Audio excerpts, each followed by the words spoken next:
दोस्तों हम करते हैं महाराष्ट्र की राजनीति की बात। महाराष्ट्र में एक बड़ा खेल हो गया।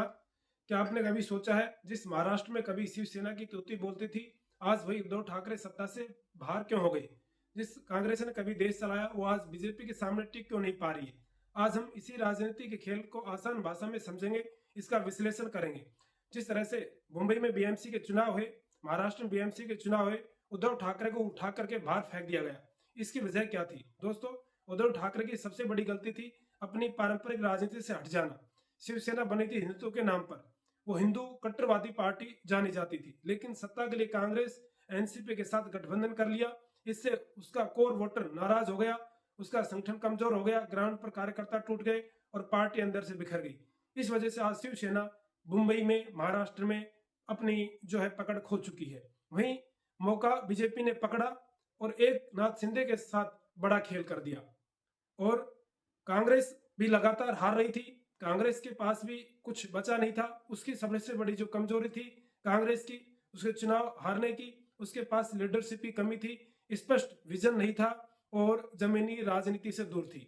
तो जिस तरह से इन सब चीजों को बीजेपी ने पकड़ा, उसने राष्ट्रवाद की राजनीति को अपनाया, उसने हिंदुत्व की नीति को अपनाया और आगे बढ़ती हुई चली गई।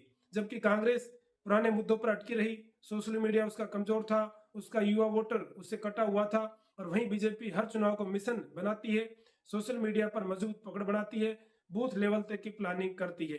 यही फर्क है कांग्रेस की और बीजेपी की जीत में। वहीं कांग्रेस हार रही है तो बीजेपी जीत रही है। तो बीजेपी की असली ताकत होगी उसका संगठन, उसका युवा कार्यकर्ता, उसका स्पष्ट नेतृत्व। जबकि कांग्रेस के पास लीडरशिप की कमी है, उसका स्पष्ट कोई नेतृत्व नहीं है, कभी सोनिया गांधी, कभी राहुल गांधी, इसलिए उसको हार का सामना करना पड़ रहा है।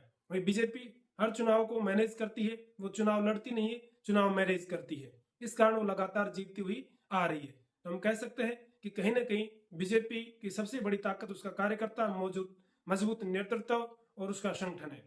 दोस्तों साफ है, उद्धव ठाकरे की हार सिर्फ एक सरकार की हार नहीं थी, वो गलत फैसलों की हार थी।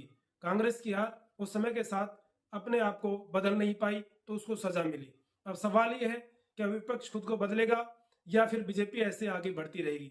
जिस तरह से महाराष्ट्र में जो बीएमसी के चुनाव है, महानगर निगम के चुनाव है, वहां पर शिवसेना को उखाड़ करके बाहर फेंक दिया गया है, उद्धव ठाकरे को सत्ता से बाहर कर दिया गया है। बीजेपी ने वहां अपनी पकड़े मजबूत बनाई, हर जमीनी स्तर पर बीजेपी जीत रही है। जहां शिवसेना पहले हिंदुत्व के नाम पर चुनाव लड़ती थी, आज वही शिवसेना राम के नाम से चिढ़ती है, राम के नारे से चिढ़ती है। यही उसका सबसे बड़ा हारने का कारण था। इसी तरह से कांग्रेस के पास भी कुछ स्पष्ट नेतृत्व नहीं है, स्पष्ट उसका कोई विचार नहीं है कि वो आगे क्या करना चाहती है। और ये फायदा बीजेपी को मिला और बीजेपी ने लगातार चुनाव में जीत दर्ज की और आगे इसी तरह से वो चुनाव लड़ती रहेगी, जीतती रहेगी। तो दोस्तों वीडियो कैसा लगा कमेंट में अपनी राय जरूर दें। आप इसके बारे में क्या सोचते हैं, अपनी राय रखें और मेरे चैनल को सब्सक्राइब करें। धन्यवाद।